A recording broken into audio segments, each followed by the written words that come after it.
सोचिए, एक ऐसे शहर के बारे में जो सोने का था। एक पूरा का पूरा महानगर जो समंदर में समा गया। हजारों सालों तक लोग इसे बस एक कहानी, एक मिथक मानते रहे। द्वारका। लेकिन क्या हो अगर ये सिर्फ एक कहानी न हो बल्कि इतिहास हो। आज के इस विश्लेषण में हम इसी रहस्य की तह तक जाएंगे और देखेंगे कि कैसे विज्ञान और पुरातत्व ने मिलकर एक ऐसी सच्चाई को सामने लाया है जो शायद हमारे इतिहास की समझ को ही बदल कर रख दे। तो सवाल यही उठता है कि क्या हजारों साल पुरानी एक कथा सच हो सकती है? देखिए, ये कोई नया सवाल नहीं है। दशकों से इतिहासकारों, पुरातत्वविदों और यहाँ तक कि आम लोगों के मन में भी यही उत्सुकता रही है। एक ऐसा शहर जिसके बारे में हमारे ग्रंथों में लिखा है कि वो स्वर्ग जैसा था, सोने और रत्नों से जड़ा हुआ। क्या वो सच में लिटरली कभी इस धरती पे मौजूद था? और फिर साल आया 1983। जगह थी अरब सागर। समंदर की गहराइयों में गोताखोरों की एक टीम को कुछ अजीब दिखा। ऐसा कुछ जो वहां नहीं होना चाहिए था। वो पत्थर, वो ढांचे प्राकृतिक नहीं लग रहे थे। बिल्कुल नहीं। वो इंसानों की बनाई हुई दीवारें थीं। और बस यही वो पल था जिसने एक भूली बिसरी कहानी को इतिहास बनाने की शुरुआत कर दी थी। लेकिन उन दीवारों का असली मतलब समझने के लिए हमें थोड़ा समय में पीछे जाना पड़ेगा। उस कथा को समझना पड़ेगा जो हजारों सालों से हम सुनते आ रहे हैं। तो चलिए देखते हैं कि ग्रंथों में द्वारका के बारे में क्या लिखा है। क्या थी ये देवताओं द्वारा बसाई गई नगरी? तो कथा कुछ ऐसी है कि जरासंध के बार बार के हमलों से परेशान होकर श्री कृष्ण ने मथुरा छोड़ने का फैसला किया। पर जाएं कहाँ? उन्होंने समुद्रदेव यानी वरुण से अपनी प्रजा के लिए जमीन मांगी और समुद्रदेव ने उन्हें समंदर के बीच से 12 योजन मतलब करीब करीब 150 वर्ग किलोमीटर जमीन दे दी।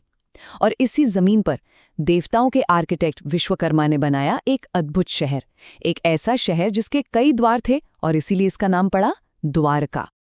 अब जरा इस शहर के पैमाने की कल्पना कीजिए। भागवत पुराण कहता है कि द्वारका में 9 लाख से भी ज्यादा, मतलब 9 लाख से भी ज्यादा भव्य महल थे। और ये कोई मामूली महल नहीं, सोने, चांदी और कीमती रत्नों से बने हुए। आज के जमाने में किसी भी बड़े से बड़े महानगर में भी इतने महल नहीं हैं। मतलब इसकी शानो शौकत हमारी कल्पना से भी परे थी। और बात सिर्फ महलों की संख्या की नहीं थी। द्वारका एक बेहद उन्नत और एक वेल प्लान्ड सिटी थी। सोचिए, सड़कें एकदम ग्रिड पैटर्न में बनी हुई थी जो सीधे बंदरगाह तक जाती थीं। व्यापार के लिए खास इंतजाम थे। सिंचाई व्यवस्था इतनी जबरदस्त थी कि ये शहर पूरी तरह से आत्मनिर्भर था। मतलब ये एक ऐसे आदर्श नगर की तस्वीर है जो आज के स्मार्ट सिटी के कॉन्सेप्ट को भी सच कहूं तो पीछे छोड़ दे। लेकिन हर कहानी में एक मोड़ आता है। जहां इतना निर्माण होता है वहां विनाश भी कहीं न कहीं इंतजार कर रहा होता है। द्वारका की ये सुनहरी दास्तान एक ऐसे श्राप के साये में डूबने वाली थी जिसकी शायद किसी ने कल्पना भी नहीं की थी। सबकी शुरुआत हुई महाभारत युद्ध के बाद। अपने 100 बेटों की मौत से टूटी हुई गांधारी ने श्री कृष्ण को एक भयानक श्राप दिया। उन्होंने कहा, जिस तरह मेरे वंश का नाश हुआ है, ठीक उसी तरह तुम्हारे पूरे यदुवंश का भी सर्वनाश हो जाएगा। और बस इस एक श्राप ने द्वारका के अंत की नींव रख दी थी। लेकिन किस्मत ने एक और चाल चली। हुआ ये कि श्री कृष्ण के बेटे सांभ और उनके दोस्तों ने कुछ महान ऋषियों का मजाक उड़ाने की सोची। सांभ एक गर्भवती स्त्री का वेश बनाकर उनके पास गए और पूछा कि बताइए, लड़का होगा या लड़की? ऋषि क्रोधित हो गए और उन्होंने श्राप दिया कि सांभ एक ऐसे लोहे के मूसल को जन्म देगा जो पूरे यदुवंश की बर्बादी का कारण बनेगा। एक मजाक जो बहुत बहुत महंगा पड़ने वाला था। और फिर वो दिन आ ही गया। प्रभास तीर्थ में एक उत्सव चल रहा था। अहंकार और मदिरा के नशे में चूर यदुवंशी आपस में ही लड़ पड़े। उन्होंने समुंदर के किनारे उगी घास को उखाड़ा जो श्राप की वजह से लोहे के हथियारों में बदल गई, और उन्होंने एक दूसरे को मार डाला। इस तरह गांधारी और ऋषियों दोनों के श्राप सच हो गए। अपने पूरे वंश को खत्म होते देख श्री कृष्ण ने भी अपना शरीर त्याग दिया। और कहते हैं, जैसे ही उन्होंने इस दुनिया से विदा ली, समंदर ने वो जमीन वापस ले ली जो उसने दी थी, और वो शानदार सोने की नगरी द्वारका हमेशा हमेशा के लिए समंदर की लहरों में समा गई। सदियों तक ये कहानी सिर्फ किताबों और लोक कथाओं में जिंदा रही, एक मिथक, एक लेजेंड। लेकिन फिर आई 20वीं सदी और कुछ हिम्मत वाले खोजकर्ताओं ने एक आधुनिक अभियान शुरू किया। उनका मकसद था इस पौराणिक कथा को इतिहास के पन्नों पर लाना। तो चलिए अब उस रोमांचक पुरातात्विक यात्रा पर चलते हैं। देखिए, ये खोज आसान नहीं थी।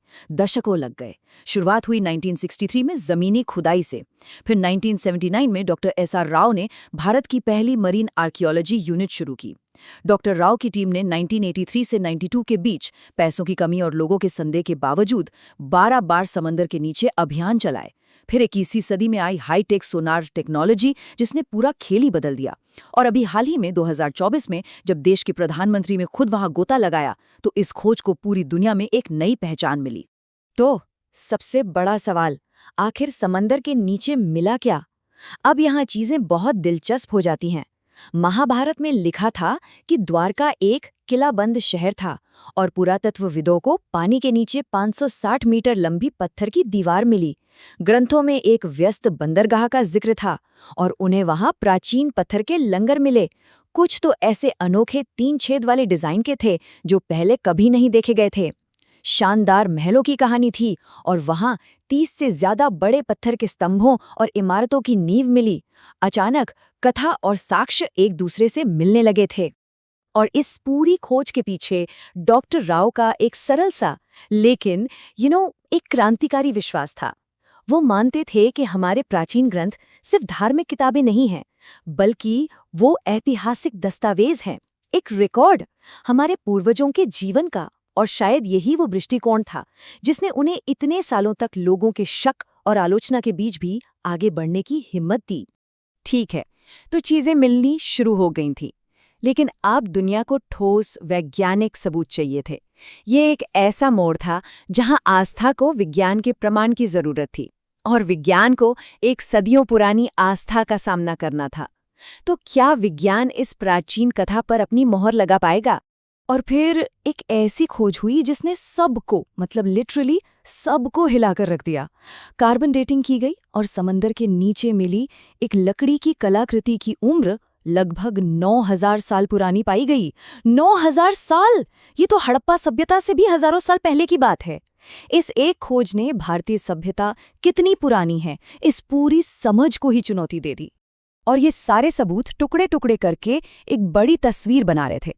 एडवांस्ड सोनार मैपिंग ने समंदर के नीचे एक पूरे सुनियोजित शहर का ब्लूप्रिंट बना दिया, जिसमें सड़कें, इमारतें, बंदरगाह सब साफ दिख रहा था। कार्बन डेटिंग ने कई कलाकृतियों की उम्र को महाभारत काल यानी लगभग 5000 साल पहले से जोड़ा और भूविज्ञान ने भी इसकी पुष्टि की। डेटा बताता है कि उस दौरान समंदर का स्तर तेजी से बढ़ रहा था, जिसका मतलब है कि शहर धीरे धीरे डूबा, न कि किसी अचानक आई तबाही में।